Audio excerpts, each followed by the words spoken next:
DarkHero, and this story is called Howling.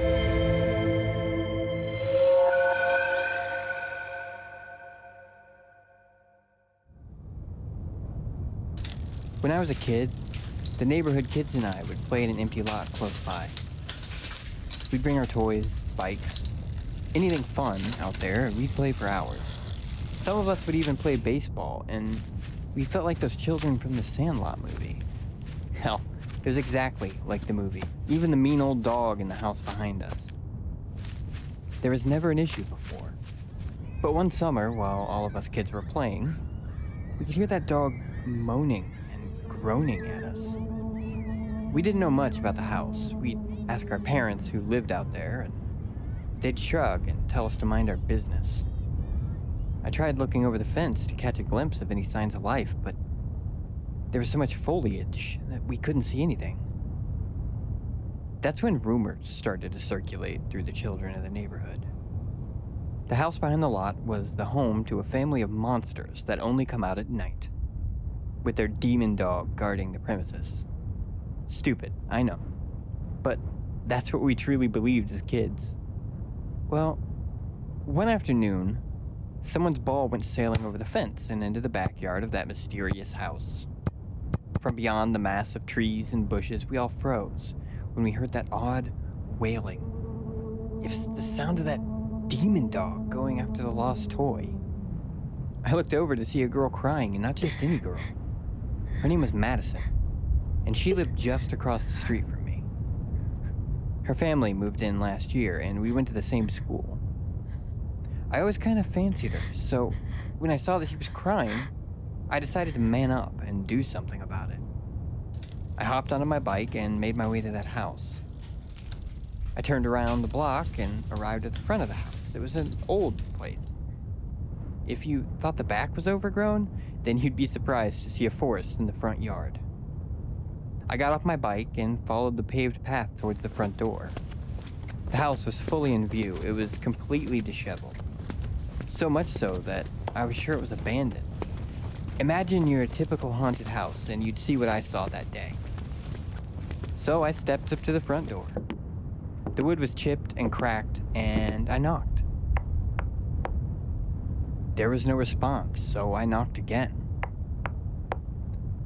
A moment later, a middle-aged woman opened the door. She had long brown hair tied into a tight bun. Her face was so skinny that she almost looked like a skeleton, and she wore a white dress that flowed to the floor. She stared at me with dark, empty eyes, and I stammered, our ball got into your yard, so I came by to get it." Her face twisted into anger, and she began to shout, "Get off my property, you filthy thing!" She proceeded to pull out a kitchen knife and pointed it towards me. I ran out of there so fast. All I could think about was getting the hell out of there. When I returned to the empty lot, the kids gathered around me asking all sorts of questions. Did you see the demon dog? Was it really haunted? All these questions I answered after catching my breath. I looked at Maddie and realized I didn't come back with her ball. I told her sorry, but she assured me that was okay. Then she pointed out that I didn't have my bike. My fear turned to embarrassment. I was so scared that I ran back without my bike. The sun was starting to set, and we were all getting ready to go home. The dog began to howl, and it sent a chill down my spine. I needed to go back and get my bike, or my parents would kill me. I psyched myself up and forced myself back to the house. When I got there, I realized the bike was gone. I noticed a small trail through the overgrown grass where my bike was. I took a deep breath and followed it, stepping through trash and branches to the old gate of the fence. I slowly unlatched the lock and tried my best to quietly open the door. But it groaned as I pulled it. I opened it enough to squeeze my body through, and when I crossed the threshold, I was grateful for the full moon because it gave me enough light to see in the darkness. I found different colored balls an assortment of toys and small bones scattered all around the backyard. I was absolutely terrified, but I swallowed it all down to move forward. I saw my bike laying on its side on the ground, a small human shape over it. It sounded like a dog as it chewed on my bike's front tires. It paused for a moment and began to sniff the air. Before I knew it, whatever this thing was turned to look at me and pounced. It was much bigger than a normal dog, and it placed its full weight atop me.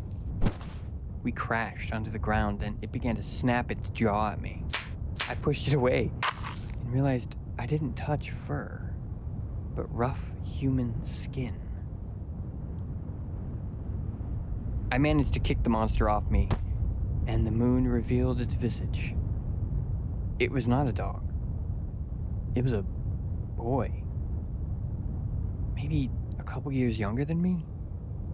He was completely naked, positioned on all fours, like a beast with long brown hair, and he actually roared at me. And it sounded just like the demon dog we'd hear from the empty lot. He opened his mouth to reveal his teeth, and I noticed that his mouth was only teeth and no tongue. I decided to forget the bike and ran back, but the boy began to dash towards me. I heard each of his steps were accompanied by the rattling of chains. He was bound to that yard, so all I needed to do was make it past the fence's door. So I ran. I ran as fast as I could with this boy beast at my heels, and his jaw snapped at my ankles. I pushed myself forward. I ended up crashing at the door. It was so old that I took it down with me. I was in pain, but I ignored it for my survival. I quickly got up and yelled out, hoping to draw the attention of the neighborhood. I made it to the street, and I was met with a few of the surrounding kids and their parents. I spoke a jumble of words, but was able to make one thing clear. Call the police! The rest of the night was a blur, but the lady of the house was arrested. It took a few officers to detain her beast boy. The woman was the boy's mother, and obviously she was a psychopath. The boy's father had left, and she took her anger out on the boy, cutting his tongue and abusing him every day. The boy was treated like a dog every day, and eventually became one. It's been decades since that incident, and it always fills me with terror thinking about it. It's not the memory of the beast boy that scares me, but the thought of a human being doing that to their child.